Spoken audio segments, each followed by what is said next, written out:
Hey, what's going on, family? TSpeaks here. So I wanted to talk a little bit tonight about why more people aren't wealthy, but they complain that they're not wealthy. More people aren't wealthy, but they're complaining that they're not wealthy.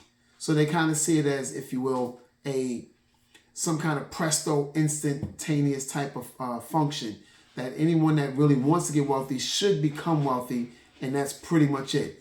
But the real reason why, I'm going to give you 3 reasons why people are not wealthy. The first one is people are not really programmed, if you will, from infancy going through school, the indoctrination camp called school. They're not really taught to be wealthy. They're taught to grow up, work on a job, and be consumers. See, wealthy people think different than just regular consumers. Consumers think about consuming, taking things in. Wealthy people think about growing the money, increasing the balance sheets, increasing what they have. In other words, every dollar has a job to go get another dollar. So if you've never been really taught how to become wealthy, you pretty much think that you're just going to get wealthy just by saying it. And most people get this.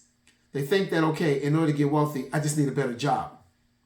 You see, I just need a better job paying me more money and I'll get wealthy. That is, if you will, the lie that many individuals, myself included, have been taught from infancy, from adolescence years. I mean, face it, everyone that you were around growing up, pretty much most people had a job. The mailman had a job. The people in the grocery stores had a job. Your parents perhaps had jobs. When the car broke down, you went to a mechanic who had a job. So everyone had these pretty much jobs, so you became a product of your environment. Wherever you grew up at, there were some people who owned their own, but they really were not an anomaly. You kind of didn't understand how they got there, but they weren't the majority. So you accepted that if I need to get wealthy, I need a job. And if you're on one job and you're doing all that you can, you're working, you're busy bee. You're working 50, 60 hours a week, and you're not becoming wealthy, that must mean I need another job. So we get agitated, we quit, and we look for another taskmaster, another boss, or another company to tell us what to do so that we can do what they say and become wealthy. And then you give another 5, 10, 15 years to that, and then you start saying, well, I'm not wealthy, but at least I have more than the person next to me. So we're running a competition, imaginary competition with those that we see. We'll rate our car as opposed to their car. And if they have the same car, what year do they have? So we're not necessarily understanding how to really become wealthy. We're just learning how to do things to look better to our peers, to those that are around us. So that's really one big factor, is because we were not taught how to be wealthy. We were taught to be consumers. And we think that in order to get wealthy, I need another job. That's what I need. I need a job and I'm going to get wealthy. And I'm going to save as much as I can. And then sooner or later sadness comes in and you don't save it because now you're feeling as if I'm giving all of my hours to this, all of my weeks, all of my years. I need something to prove to myself I didn't make a mistake. So what do? We'll go buy a nice trinket item, a nice expensive house that we don't own, that the bank is nice enough to let us live there as long as we continue to pay them something called a mortgage. And we will do that, and we'll buy a nice car to drive around and, hand out the window and waving to the neighbors, yep, I made it. I live right down the street from you, but I made it. And unfortunately, this is how many people, and again, it's almost as if we're not to be blamed because you do as you're told to do when there's no opposing voice. When there are no other instructions, you follow the one major road or highway that everyone's on. Can't really say that that's a bad thing, except when you get old and you recognize that you haven't really gotten wealthy and you're still running for the paycheck. And you're spending it, taking care of your daily usage, and you're not getting any better. So your wealth isn't growing. You have a house, $800,000, $1 million house. You're paying a mortgage for it. You'll own it in a few years, few more years, maybe a couple decades. But can we really say that because we own a house that we're wealthy? And most of the time when you buy the house, you need furnishing. You need to take care of the lawns. You need to basically host parties to show everybody, look, I made it. So again, we're giving the impression of being rich, but not really being wealthy. The second thing that people do, or don't do really, in order to become wealthy, and this is the major reason why they're not wealthy, is they don't do anything to become wealthy. They just work. And I know it's kind of like number one, but they don't do anything. They'll see it as a problem, but they don't venture out to try something new. They don't have the mentality, I can become wealthy, I just need to do these things in order to get there. So they don't set out a plan on how to become wealthy. Instead, they try to do it by hocus pocus and make it happen. But they will come up with a business plan for their job, their boss, their supervisor. They will come up with all kinds of reports and get to the bottom line of what needs to be done in order for the company to be in the black as opposed to the red. They will do all kinds of things, manage all the other individuals to see how someone's behavior can be corrected. If they're in HR, they could be the head of HR. They will do the things, if you will, for the job still and not for themselves. Isn't that amazing? We trust our jobs and our bosses more than we trust ourselves, although your boss will never love you back and neither will the job ever love you back. You see, love is conditional if they do say they love you. Love is conditional based on what it is that you're doing and contributing to the company. So if you stop contributing, there goes the love. But real love stays through good times and bad times, through ups and downs. But you're not married to a job. Because if you have one job paying you $80,000 a year and you love that job and someone else says, hey, we'll give you $110 a year, guess what you're going to do? Whoop, you're going to walk across the street to the next job. And who wouldn't? A whole 30,000 bump up, it'll do boatloads of another car note. Being able to pay down interest on your credit cards better. So it still will give you the opportunity to look rich. So most people aren't doing the things that are necessary to be wealthy, which is positioning themselves outside of a job. You see, with a job, there is, unfortunately, well, fortunate for our owners, it is set up to keep you within a certain range, to keep you within a certain bracket. Face it, if every company paid its employees what they were worth, the full value of what they were worth, the companies would be out of business. So their job is to give you less than the value that you give. Okay? They can't give you the exact value, so your output has to be more than what you bring home. That's the way business stays open. They stay open that way, and most people who want to become rich, they don't do anything except go to the job. They don't look into what does it take to own their own business. They don't even look into themselves and say, what would they like to be doing if they weren't working?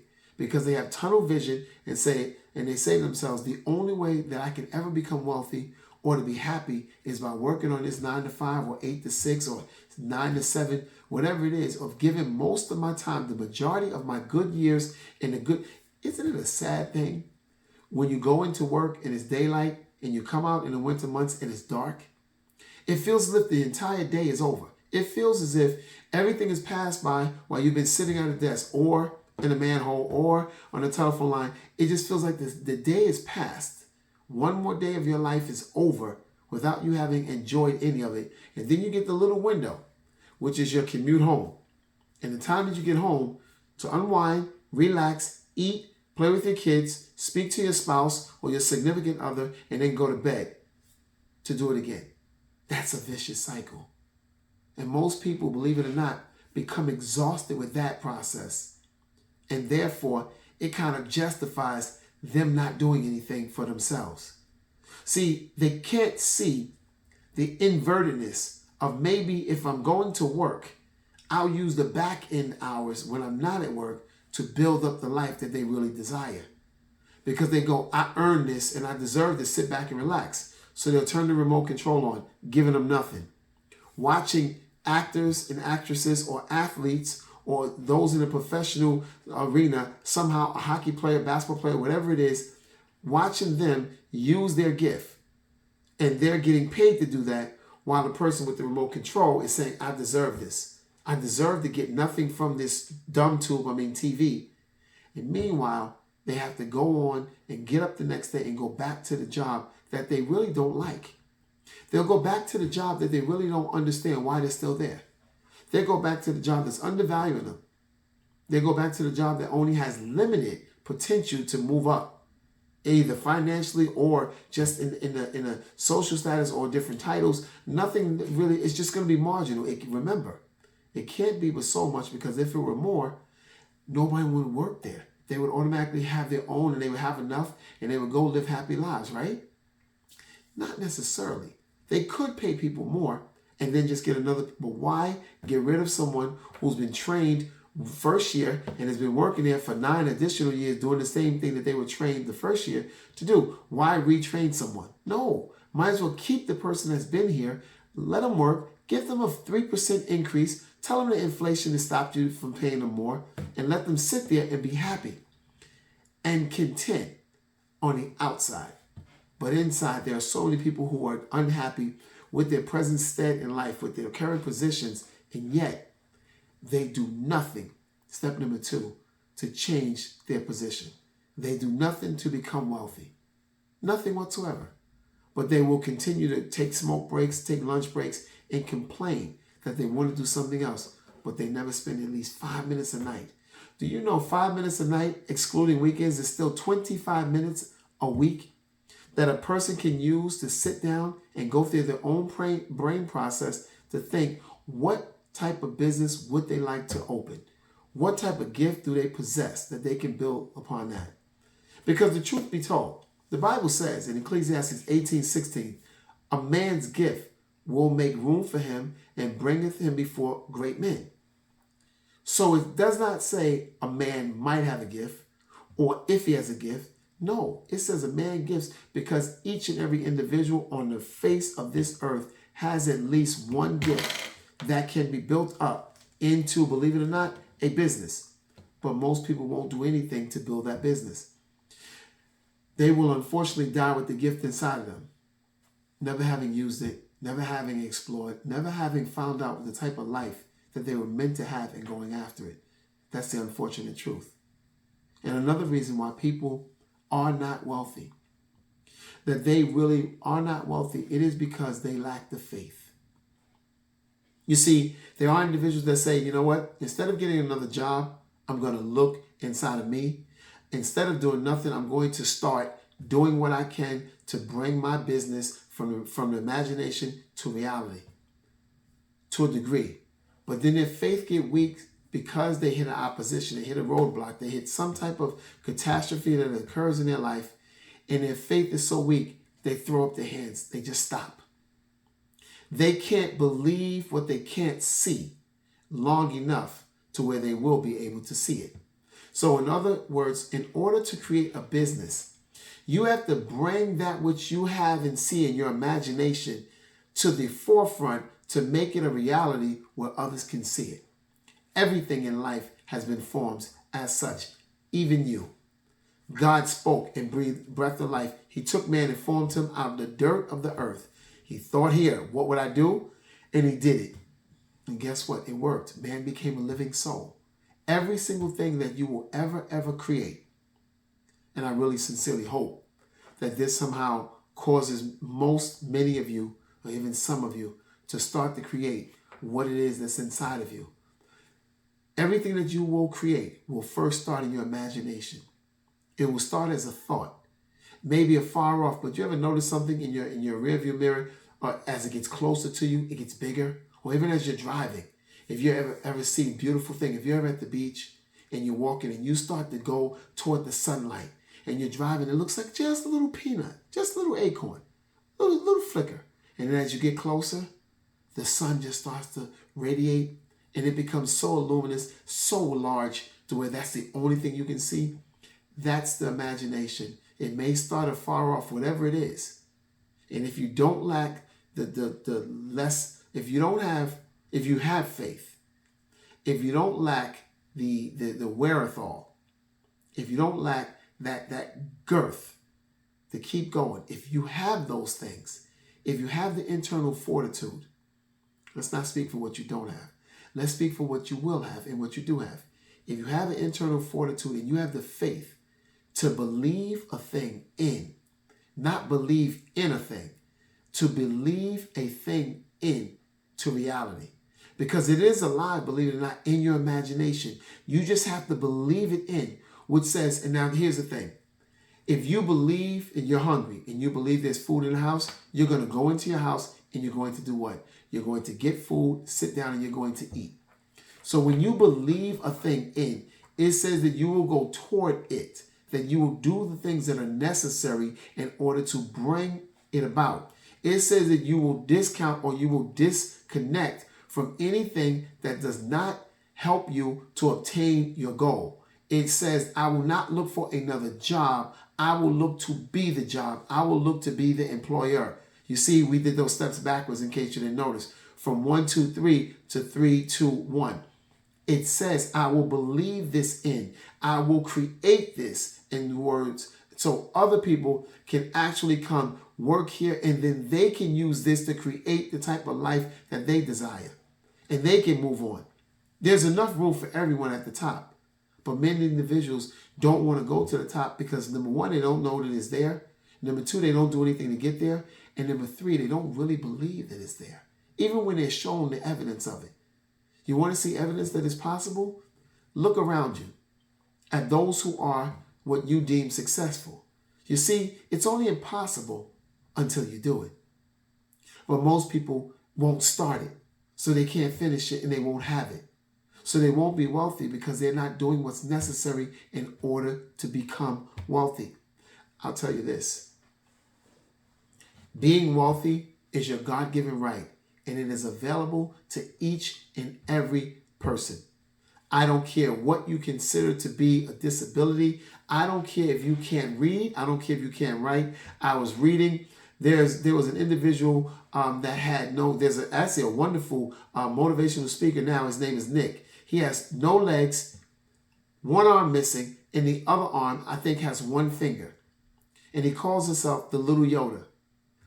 Wealthy in his 20s. Can you imagine being in that position with no legs, one arm missing, and the other one has a finger? And someone says, okay, go out there and live the best life. Most people would turn to a victim and they would stay there. They would take their situation and they would just consider, this is my state in life. This is as far as I'm going to go. I was born like this. I'm not going to do anything else. But when you take every situation and every circumstance and you turn it for your good and you work it to make it happen, it will happen. Anything that does not lend itself and give strength to your vision, disconnect from it. Remove yourself from it, and you will become wealthy. It is your birthright to become wealthy. You have to believe it in order to receive it. In anything that you believe, what do? You don't sit. Faith and works go together to bring results. That's why people aren't wealthy. But that doesn't mean that you have to stay that way. That doesn't mean that it's not available to you. It is available and it will work if you work it. I suggest, if you wouldn't mind, maybe you want to like this, maybe you want to share this video, because someone needs to hear this. Perhaps it's not you. Maybe it's someone else who's going back and forth with, what am I born to do? What should I do? I'm really not happy here. I'm not going anyplace. Maybe they need to hear it. Maybe you need to forward this to them. I hope it does work and it motivates and it encourages someone to keep going.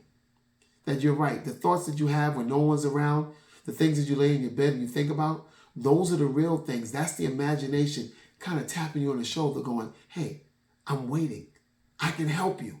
I'm here for a reason. Use me to get to where you want to be.